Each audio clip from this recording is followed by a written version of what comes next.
নমস্কার। আজকে রান্না করব সিম আলু আর গাজর ভাজি করব। এখানে হলুদ গুঁড়ো, লঙ্কা গুঁড়ো আর দিয়ে দিয়েছি স্বাদ মতো লবণ। এখানে ফ্রাই প্যানে তেল দিয়ে দিয়েছি। এখন কালো জিরে ফোড়ন দিয়ে দেব, পেঁয়াজ, আদা জিরে পেস্ট,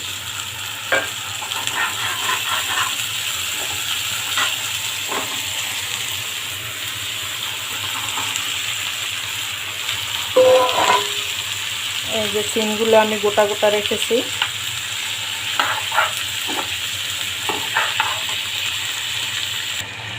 দিয়ে দিলাম কয়েকটা কাঁচা লঙ্কা চেরা। এখন এভাবে আমি ভাজি করে নেব।